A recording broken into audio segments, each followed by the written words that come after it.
ॐ जननीं शारदां देवीं रामकृष्णं जगद्गुरुं पादपद्मे तयो श्रित्वा प्रणमामि मुहुर्मुहुर्।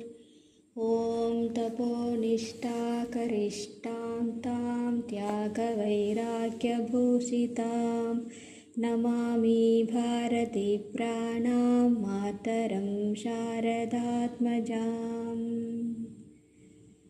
மலர்கொத்தில் சிறந்த மலர் என்ற தொடரில் போன தடவை நம்ம பார்த்தது பாருளுடைய இளமை பருவத்தை பார்த்தோம்.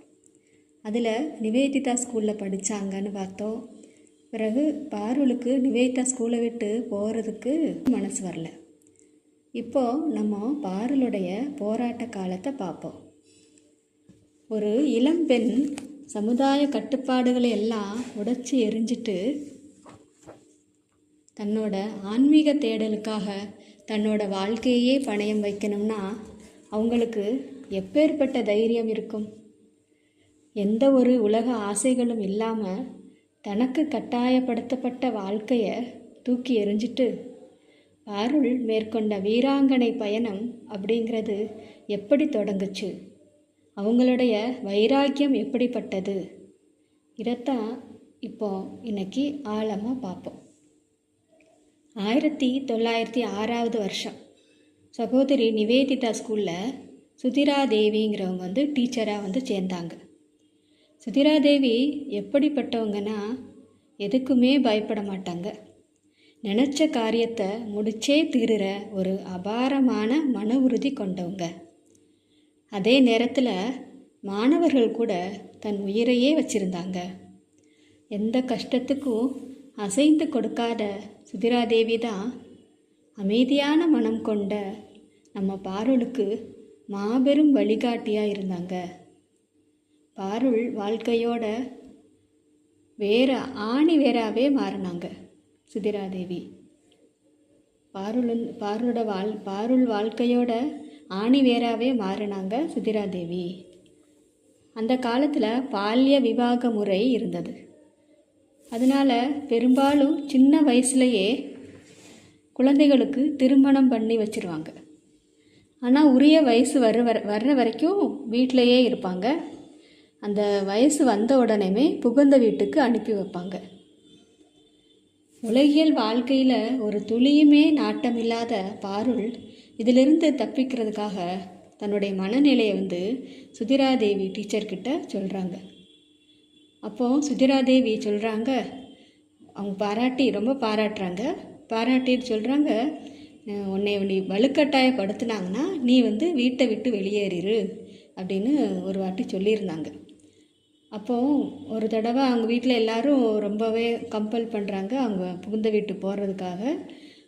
அப்போ சுதிராதேவி கல்கத்தாவில் இல்லாத டைமாக இருந்துச்சு. அப்போ எப்படியாவது வீட்டை விட்டு வெளியேறணுமே அப்படின்னு நினச்சிட்டு அவங்க ஃப்ரெண்டு மகாமாயா வீட்டுக்கு பாருள் கிளம்பி போகிறாங்க. அப்புறம் அங்கேருந்து இன்னும் பாதுகாப்புக்காக சதுராங்கிற வீட்டுக்கு போகிறாங்க. ஆனால் அப்போது அவங்க பெற்றோர் அதாவது பாருளோட பெற்றோர் எப்படியோ தெரிஞ்சு அவங்கள வலுக்கட்டாயமாக வீட்டுக்கு இழுத்துட்டு போயிட்டாங்க. ஒரு 4-5 மாதம் ஒரு இருண்ட காலமாகவே இருந்தது பாருளோட வாழ்க்கை. 1911 வருஷம் ஒரு மாபெரும் தப்பித்தல்ங்கிறது அரங்கேறியது. சரஸ்வதி பூஜை முடிஞ்சு சிலையை தண்ணீரில் கரைக்கிறதுக்காக தான் விசர்ஜனன்னு சொல்லுவாங்க. அந்த விசர்ஜன அந்த நாள் அன்னைக்கு, அதாவது அந்த ராத்திரி ஊரே தூங்குற அந்த நள்ளிரவு நேரத்தில் சுதிராதேவியோட உதவியோடு பாருள் வீட்டை விட்டு வெளியேறாங்க. அவங்க கூட கணேன் மகாராஜையும் கூட இருந்தாங்க. அவங்களும் சேர்ந்து இவங்க 2 பேரையும் பாதுகாப்பாக கூட்டிகிட்டு போகிறாங்க. எங்கே அப்படின்னா அது ஹாத்திபாகான்கிற பகுதியில் கூட்டிகிட்டு போகிறாங்க. அங்கே 2 மாதம் தங்குறாங்க. அதுக்கு பிறகு இன்னும் அதிக பாதுகாப்பிற்காக ஹரிப்பால்ங்கிற ஒரு கிராமத்தில் அங்கே 3 மாதம் வாழ்கிறாங்க. பாருங்களேன், அந்த காலகட்டத்தில் ஆன்மீக நாட்டம் கொண்ட பெண்கள் எந்த அளவுக்கு சமூக அழுத்தங்களை சந்திக்க வேண்டியிருந்தது.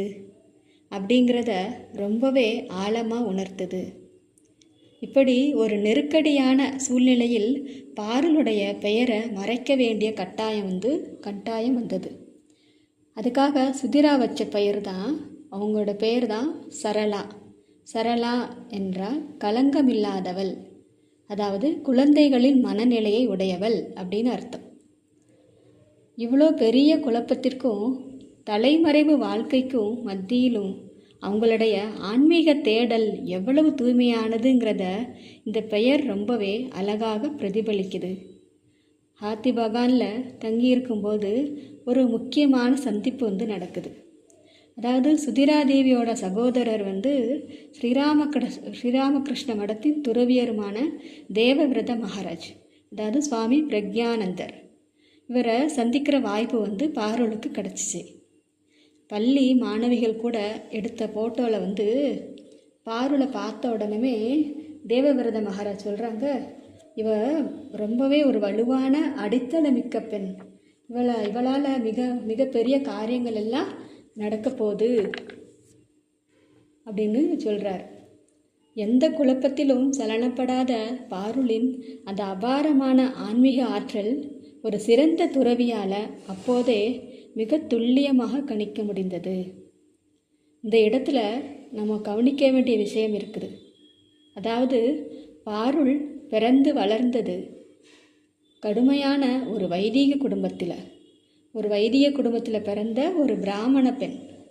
ஆனால் அவங்க அடைக்கலம் புகுந்தது முற்றிலும் மாறுபட்ட பழக்க வழக்கங்கள் கொண்ட பிரம்ம சமாஜத்தைச் சேர்ந்த சுதிராதேவியோட வீட்டில்.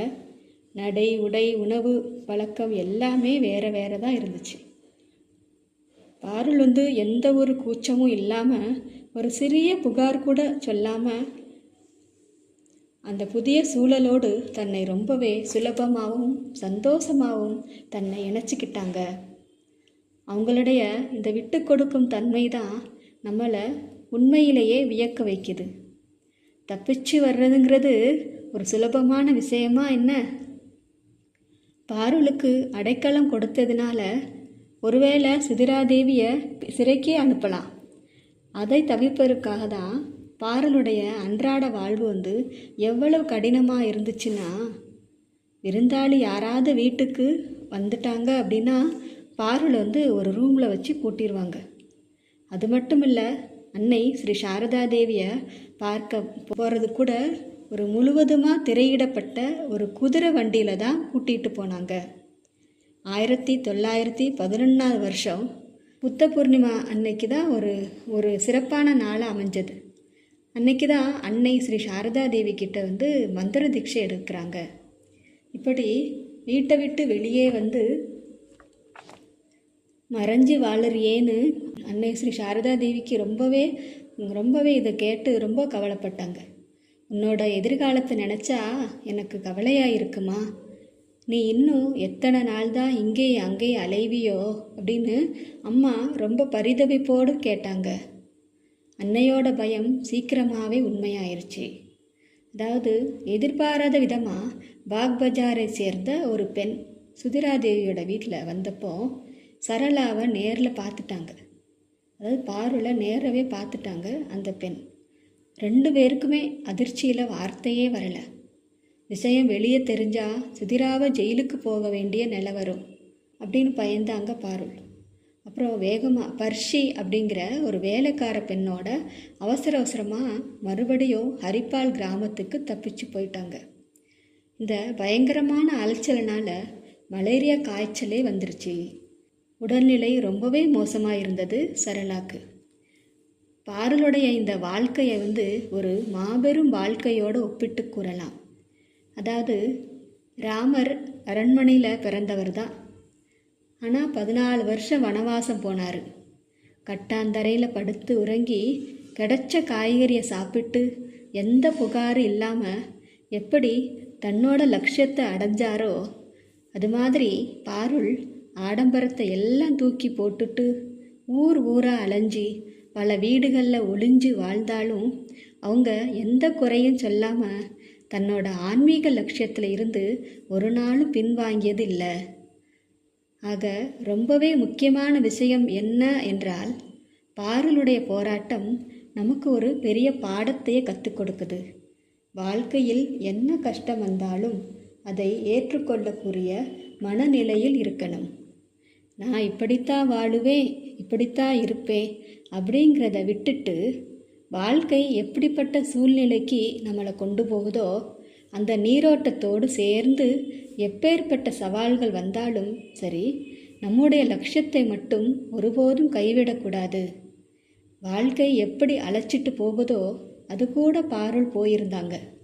எத்தனையோ கஷ்டம் வந்தாலும் தன்னோட ஆன்மீக வேரை மட்டும் விட்டுவிடவே இல்லை. இனியும் நம்ம பாருளுடைய போராட்ட காலத்தையும் கற்றுக்கொண்ட காலத்தையும் பற்றி அடுத்த தொடரிலிருந்து நம்ம பார்ப்போம். ஜெய ராமகிருஷ்ணா. நிரஞ்சனம் நித்யமனந்தரூபம் பக்தானுகம்பாத்ருதவிக்கிரகம் வை ஈஷாவதாரம் பரமேஷமீட்யம் त्वं रामकृष्णं शिरसा नमामः. हरि ओं तत्सत्. श्रीरामकृष्णार्पणमस्तु.